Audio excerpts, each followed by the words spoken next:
जय श्री कृष्णा। आपका दीपशिखा के चैनल में स्वागत है। श्रीमद् भगवत गीता अध्याय 9 भाग 8 ज्ञानयज्ञेन चाप्यन्ते यजन्तो मामुपास्ते एकत्वेन पृथक्त्वेन बहुधा विश्वतोमुखम्।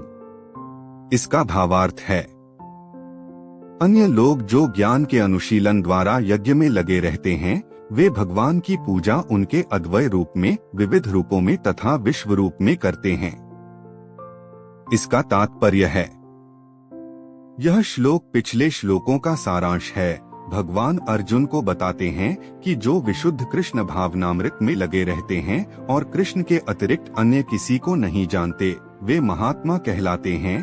तो भी कुछ लोग ऐसे भी होते हैं जो वास्तव में महात्मा पद को प्राप्त नहीं होते, किंतु वे भी विभिन्न प्रकारों से कृष्ण की पूजा करते हैं।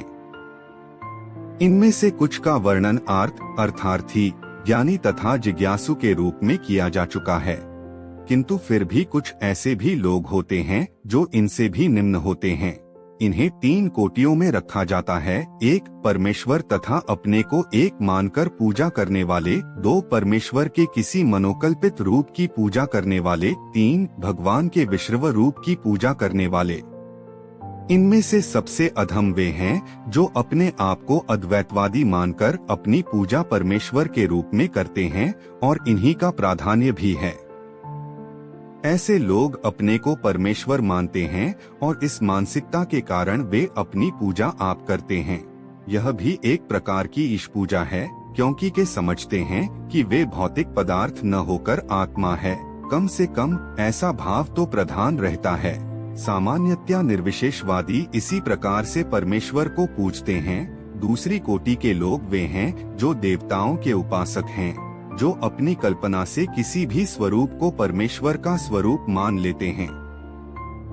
तृतीय कोटि में वे लोग आते हैं जो इस ब्रह्मांड से परे कुछ भी नहीं सोच पाते। वे ब्रह्मांड को ही परम जीव या सत्ता मानकर उसकी उपासना करते हैं। यह ब्रह्मांड भी भगवान का एक स्वरूप है। अक्रतुर्ह यज्ञः स्वधाहमहमौषधम् मंत्रोहमहमेवाज्यमहम अग्निर्हन् हुतम्। इसका भावार्थ है, किंतु मैं ही कर्मकांड में ही यज्ञ, पितरों को दिया जाने वाला अर्पण, औषधि, दिव्य ध्वनि, मंत्र, घी, अग्नि तथा आहुति हूँ। इसका तात्पर्य है, ज्योतिष्टोम नामक वैदिक यज्ञ भी कृष्ण है। स्मृति में वर्णित महायज्ञ भी वही हैं। पितृलोक को अर्पित तर्पण या पितृलोक को प्रसन्न करने के लिए किया गया यज्ञ, जिसे घृत रूप में एक प्रकार की औषधि माना जाता है, वह भी कृष्ण ही है। इस संबंध में जिन मंत्रों का उच्चारण किया जाता है, वे भी कृष्ण हैं। यज्ञों में आहुति के लिए प्रयुक्त होने वाली दुग्ध से बनी अनेक वस्तुएं भी कृष्ण हैं। अग्नि भी कृष्ण है, क्योंकि यह अन्य 5 तत्वों में से एक है, अतः वह कृष्ण की भिन्ना शक्ति कही जाती है।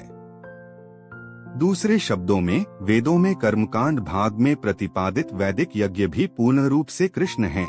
अथवा यह कह सकते हैं कि जो लोग कृष्ण की भक्ति में लगे हुए हैं, उनके लिए यह समझना चाहिए कि उन्होंने सारे वेद विहित यज्ञ संपन्न कर लिए हैं। पितामहस्य जगतो माता धाता पितामह वेद्य पवित्रम कार ऋक् साम यजुरेव च। इसका भावार्थ है, मैं इस ब्रह्मांड का पिता, माता, आश्रय तथा पितामह हूँ। मैं ये जानने योग्य शुद्धिकर्ता तथा ओंकार हूँ। मैं ऋग्वेद, सामवेद तथा यजुर्वेद भी हूँ। इसका तात्पर्य है, सारे चराचर विराट जगत की अभिव्यक्ति कृष्ण की शक्ति के विभिन्न कार्यकलापों से होती है। इस भौतिक जगत में हम विभिन्न जीवों के साथ तरह तरह के संबंध स्थापित करते हैं, जो कृष्ण की शक्ति के अतिरिक्त अन्य कुछ नहीं है। प्रकृति की सृष्टि में उनमें से कुछ हमारे माता पिता के रूप में उत्पन्न होते हैं, वे कृष्ण के अतिरिक्त कुछ नहीं हैं। इस श्लोक में आए धाता शब्द का अर्थ स्रष्टा है। न केवल हमारे माता पिता कृष्ण के अंश रूप हैं, अपितु इनके स्रष्टा दादी तथा दादा कृष्ण हैं। वस्तुतः कोई भी जीव कृष्ण का अंश होने के कारण कृष्ण है, अतः सारे वेदों के लक्ष्य कृष्ण ही हैं। हम वेदों से जो भी जानना चाहते हैं, वह कृष्ण को जानने की दिशा में होता है।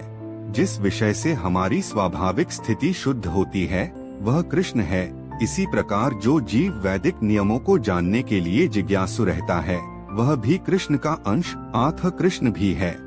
समस्त वैदिक मंत्रों में शब्द जिसे प्रणव कहा जाता है एक दिव्य ध्वनि कंपन है और यह कृष्ण भी है। चूंकि चारों वेदों ऋग्वेद, यजुर्वेद, सामवेद तथा अथर्ववेद में प्रणव या ओंकार प्रधान है, अतः इसे कृष्ण समझना चाहिए। गीता का अगला अध्याय सुनने के लिए चैनल को लाइक, शेयर और सब्सक्राइब जरूर करें। धन्यवाद।